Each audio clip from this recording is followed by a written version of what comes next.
Distance is king. Hit the ball longer to play better. You need to hit the ball far to lower your score.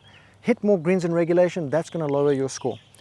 These are the interpretations we get from people who use strokes gained. And what I want to show you is scratch golf according to the information of strokes gained. Not as a management system, but as an expectation creation system. Okay, apparently, if I hit this ball less than 243 on this length hole, I'm losing shots to a scratch handicap. Let's see if I can par this hole, even only hitting 220 off the tee, just because I don't want to pull it in the water or go right into someone's house. So we take the 9-wood, about a 220-yard club.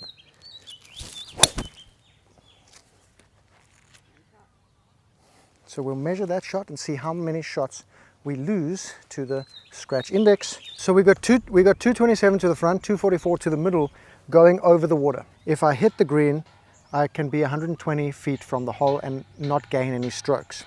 Or miss it in the fairway 47 yards from the hole. And in the rough 35 yards from the hole. My last shot went 214, so I lost 30 yards to the scratch golfer. One of the important things to remember is that you're not going to always find your ball going as long as possible, because you don't have people tramping down the rough and people looking for your golf ball. So I'm going to hit my 7-wood from 244 to the middle.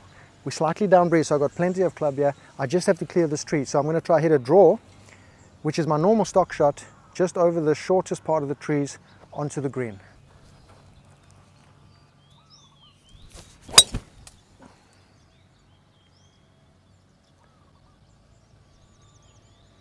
I've put this to about 17 yards to the hole. I don't know what that does for me. I'll put the info on the screen. But it's still a chip that I need to get right by clipping it off the top here, getting it nice and clean, maybe gripping down on it a bit and just rotating, maybe even doing toe down chipping, just to make sure I don't gaff it. It's going to break right to left. It's not an easy chip because it's sitting on top of the grass. You can go under this very easily.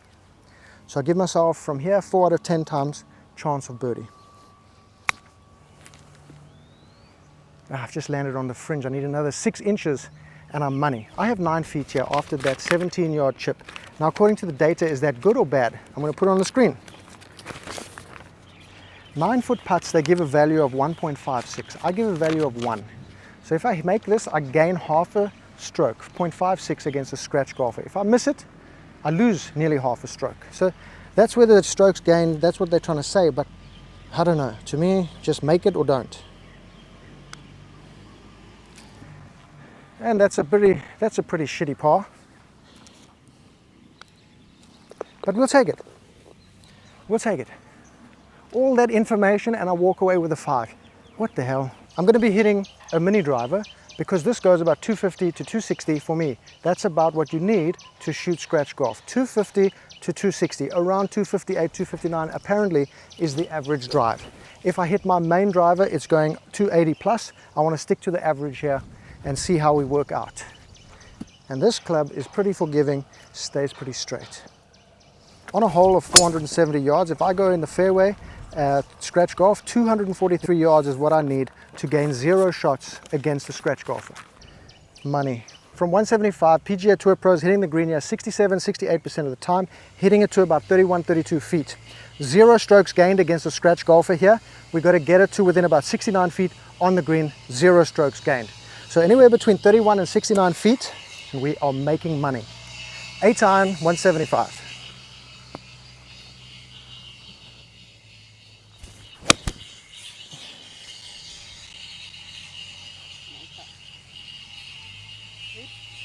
Money, absolutely money.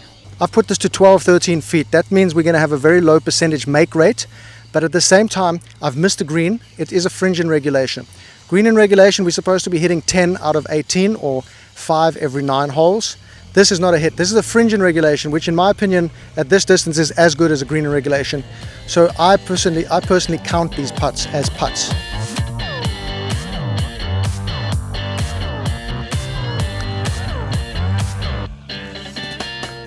Come on, man! You stinky pong pong! 0 putts. No, that's 1 putt. Come on, let's be real here. 190-yard par 3 here, and on a PGA Tour, they're hitting the green here 59%. When they do hit the green, they're 27 to 28 feet from the hole, and a 0 strokes gain to a scratch golfer here is around 60 feet to the hole. So if I'm 27 to 60 feet from the hole, on the green after this shot, I'm absolutely money. Off the green, well, I don't really care. Into the breeze, come on.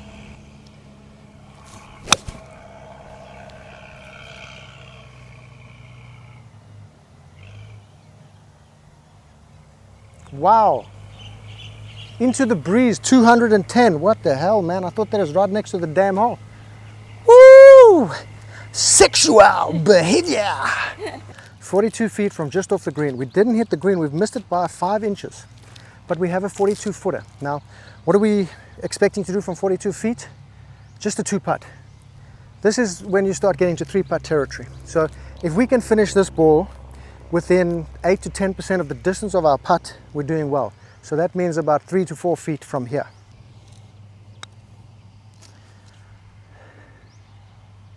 Stop now, stop there, stop there. That's perfect. We have finished just under 3 feet from the hole. Absolutely money. About 3 feet. My putt is 34 inches, that's 36 inches. I don't care what people say. I think we should be 100% from this distance. No excuses. You can practice this without power, without being 6'8", and you can do it quite easily. On any hole over 450 yards, to gain 0 shots against a 0 index, you need to hit the ball 242, just every single hole. So on a 580-yard hole, it's still at 242 yards. That's generally my 7-wood distance. So I'm going to hit the mini driver here. If it goes 250, 260, for every 20 yards I'm gaining off the tee, I'm pretty much getting 0.1 shots back to a scratch golfer.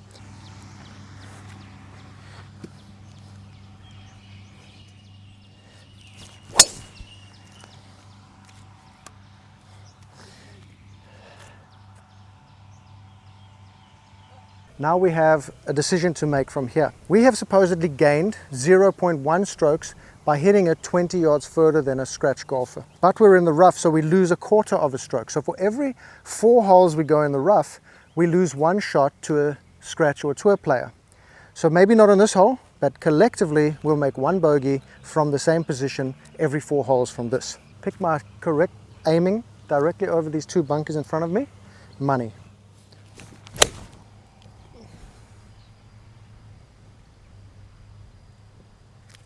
Okay, we've hit it to 85 yards in the fairway, and on tour they're going to hit this green 89% of the time, and they're going to hit it to 15 feet when they do hit the green, and a scratch golfer's 0 strokes gained is going to be about 25 feet. So I need 15 to 25 feet from the hole here to be absolutely money.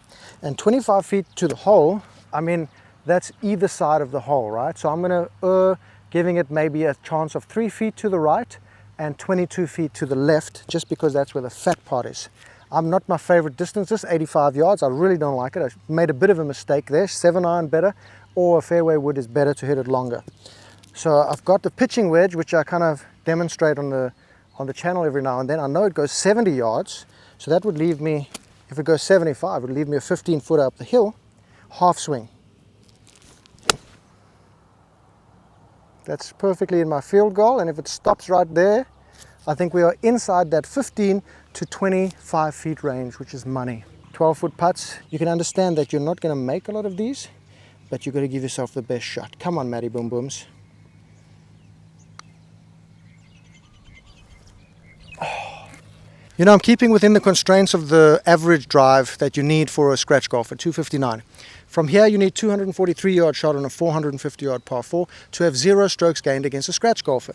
So that's where I'm keeping in the constraints. This is a very wide hole where I feel I can use my real driver, but it goes 40 yards further than this driver, 50 yards further. And of course, distance is always preferred, especially if you have controlled distance. If you don't have controlled distance, it's not preferred. A ball in play is worth 2 in the bush. And one of the big things about scratch golf is people are hitting the ball when they're committed to their shot. They've seen the shot, they've visualized it, and they're committed 110%. That's just not in the data. This is very important. I see this one fading a little bit. I'm committing to that fade in my mind, even if I don't know how to pull it off, but I'm seeing it. Okay, that's gone quite far right, but we do have a shot out there. So that is a little bit too far right. Now I'm going to do what I really like to do, is hit this drive, because this is a guaranteed fader. So I'm going to hit this one, and let's see the difference between hitting an offline 250 or 240 yard drive and a Boomtown 300.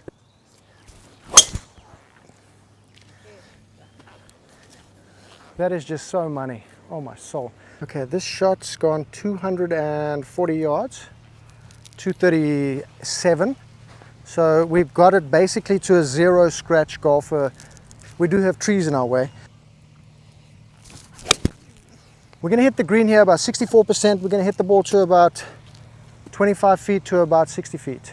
Okay, we have 54 yards closer to the hole here. But keep in mind that on the same line, another 50 yards in front of us there, we would have the trees in our way. So it's about controlled distance. I still have a clear enough shot. I feel more confidential with that driver. So from here, 125, we have a much bigger advantage than from 178. Into the breeze, we're going to hit pitching. On a front pin, what I have found is that I get greedy and I leave it short. If I hit the fringe, that's okay, because I can putt it, but I don't want to have a short side chip. So I'm going to hit this to land at 130, and if the wind hits it, that's money. We've hit a ball into the bunker from behind the trees, and we can expect a certain proximity to the hole after a bunker shot of this length. The other one we hit just off the green, another green missed by 2 inches, and we've given ourselves a beautiful 20-25 foot putt.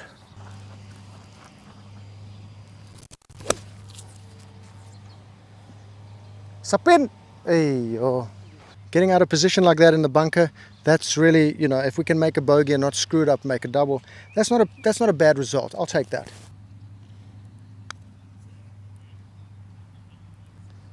We've just left it low. We left it low, and we left it to 4 feet. 4 feet we want to be about 90% with. You're going to miss 1 out of 10, and that's okay.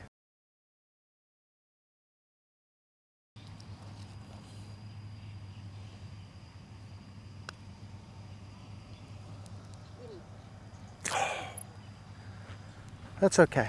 We leave it to a foot, and that's 100% from there. Easy game. Okay.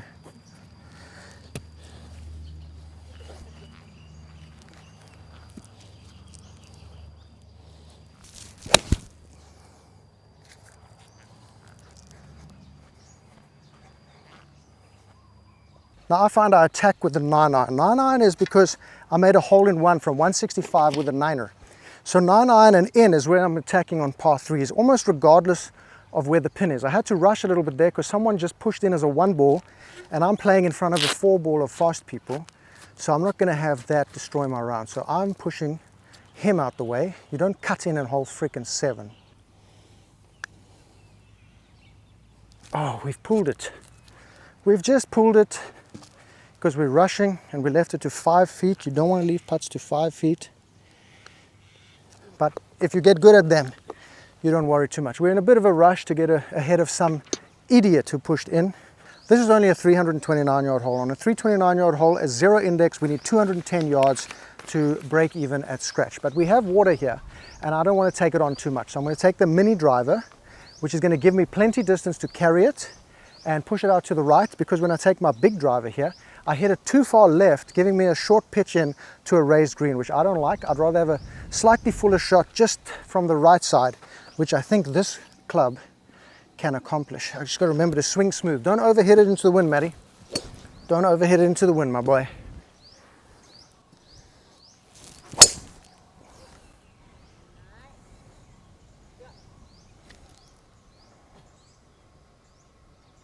Well, we completely bushed that, but that's okay, it's in play.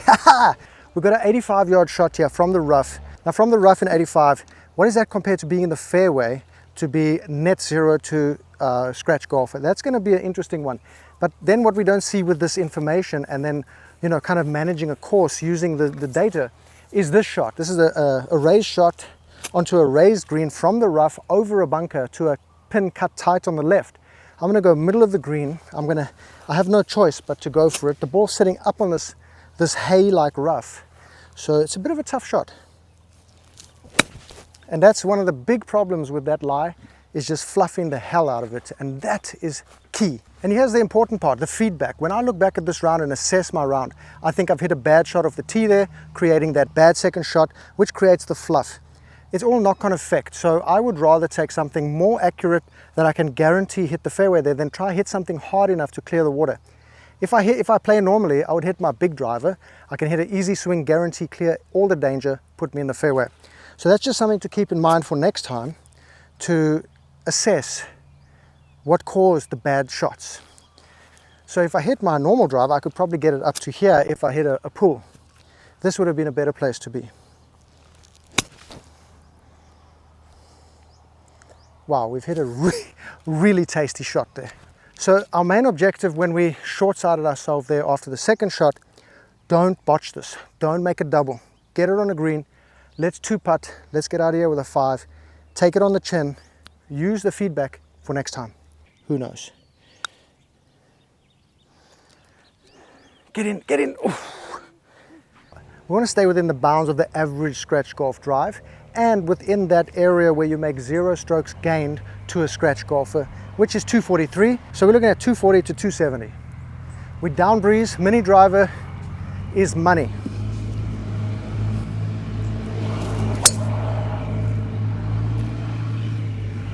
That shot's gone 262, and in the rough you have to actually have a 252-yard shot, not a 245-yard shot to keep up with a scratch golfer. A scratch golfer hits the same number of shots from the rough at 170 as he does from the fairway at 190 yards. We're going to go with a 9er because I think I got a flyer here. We straight down breeze. I think I'm going to pull the shot off like a Maximondo Proficiondo.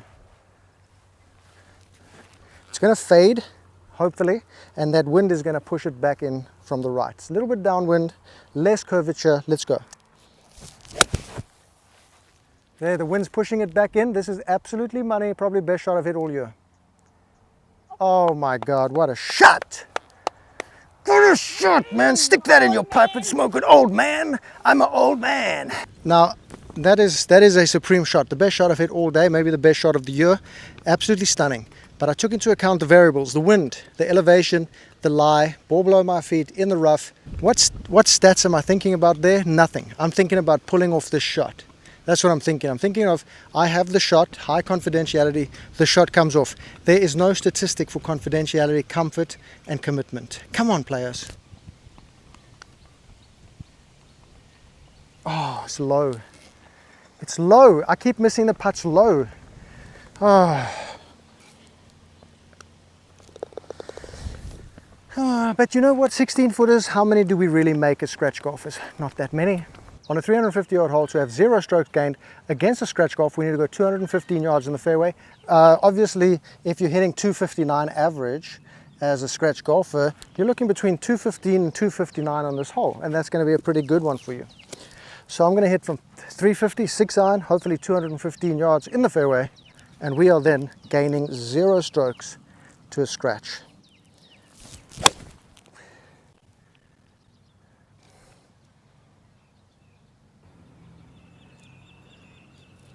That ball's gone 222, which is not in line with what we have to do if we're in the rough. We're supposed to be 15 yards further up at 236. In the rough from 136 yards is the same as being 160 in the fairway. So if you're a scratch golfer, you'd rather have 150, 140 in the fairway than having 135 yards in the rough. Okay, we're hitting 135. We're hitting a 52 degree because we're downwind from the rough, less spin.